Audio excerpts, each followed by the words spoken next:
Assalamualaikum warahmatullahi wabarakatuh. Perkenalkan, nama saya Anafi Alvindanuari, NIM 153 dari kelas kecil 6G. Pada video kali ini saya akan menjelaskan mengenai materi sistem skeleton pada manusia. Yang pertama, sendi. Sendi merupakan perhubungan tulang-tulang yang dapat digerakkan. Lalu hubungan dua tulang ini disebut dengan persendian atau artikulasi. Persendian ini merupakan hubungan antara tulang-tulang yang membentuk sistem gerak pada manusia. Lalu, gerakan antara tulang yang satu dengan tulang yang lainnya pada persendian ini diikat oleh jaringan yang disebut dengan ligamen. Selanjutnya, fungsi dari persendian. Yang pertama yaitu menghubungkan bagian tulang-tulang dalam sistem skeleton.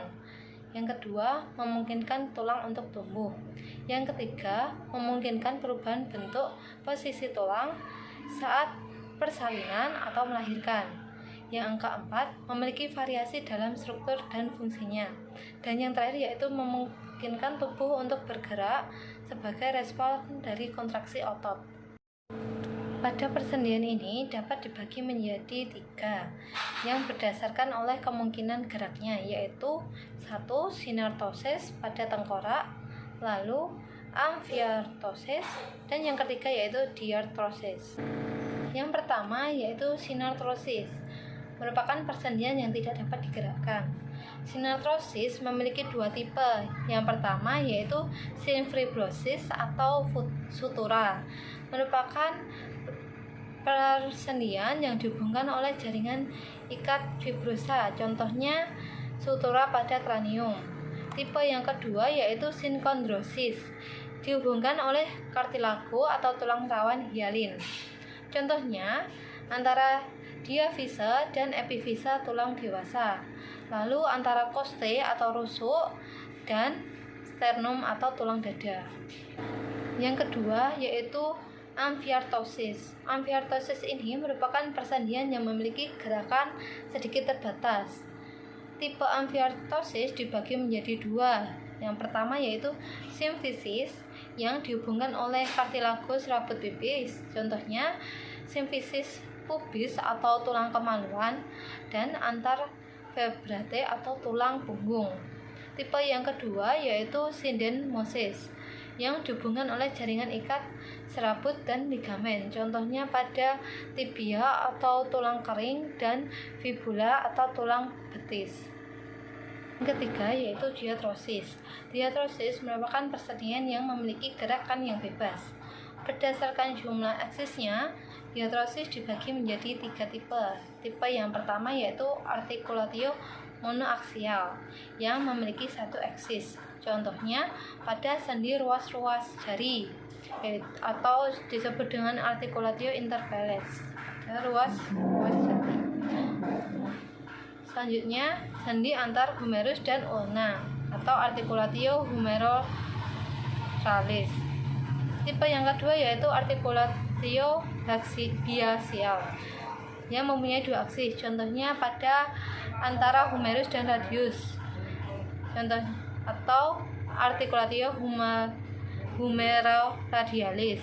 Lalu sendi pada lutut atau articulatio genus.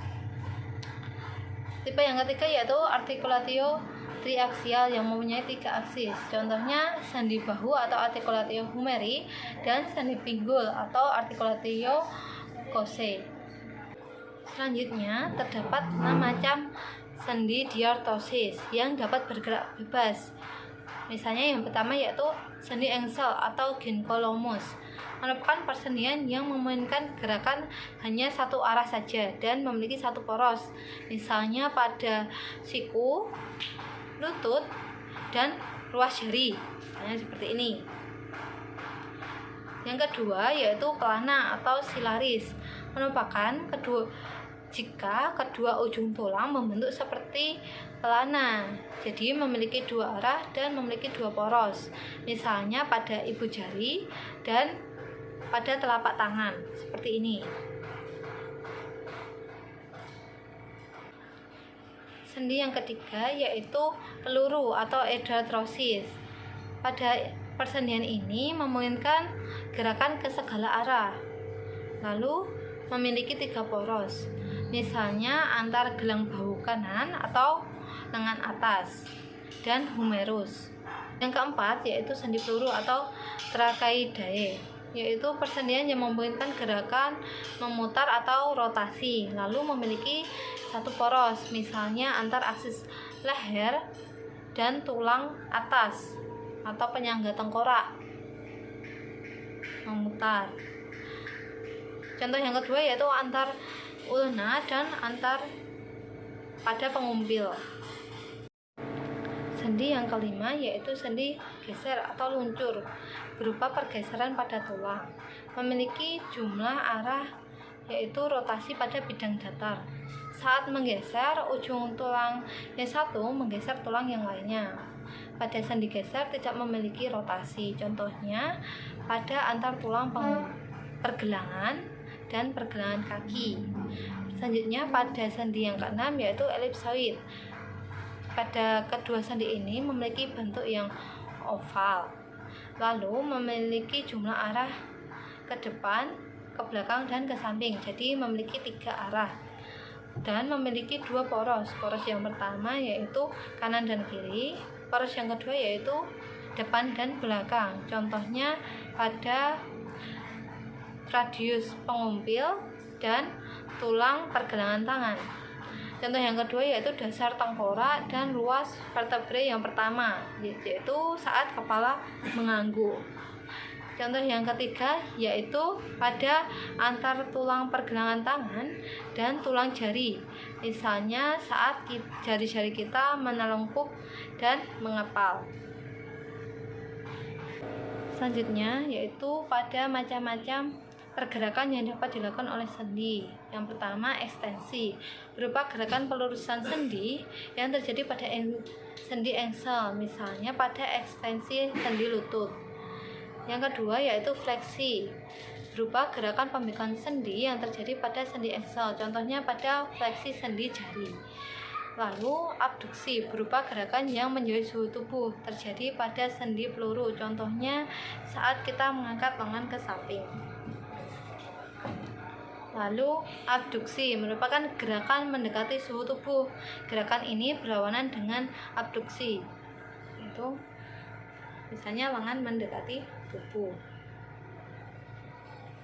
Lalu rotasi, berupa gerakan berputar, terjadi pada sendi putar, misalnya gerakan ketika menggelengkan kepala. Lalu sirkumduksi merupakan gerakan di mana ujung distal satu lengan membentuk satu lingkaran, sedangkan ujung proksimalnya tetap, terjadi pada sendi peluru, contohnya gerakan memutar lengan satu lingkaran mengitari bahu, seperti ini. Lalu pronasi merupakan gerakan memutar lengan bawah untuk membalikkan telapak tangan, sehingga telapak tangan menghadap ke bawah bila lengan bawah ditaruh di atas meja, misalnya seperti ini. Selanjutnya jika supinasi, gerakan ini berlawanan dengan pronasi, misalnya seperti ini.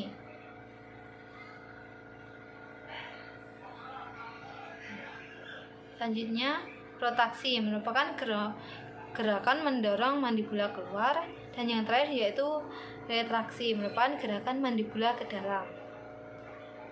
Sekian materi yang dapat saya sampaikan. Kurang lebihnya saya mohon maaf. Terima kasih. Wassalamualaikum warahmatullahi wabarakatuh.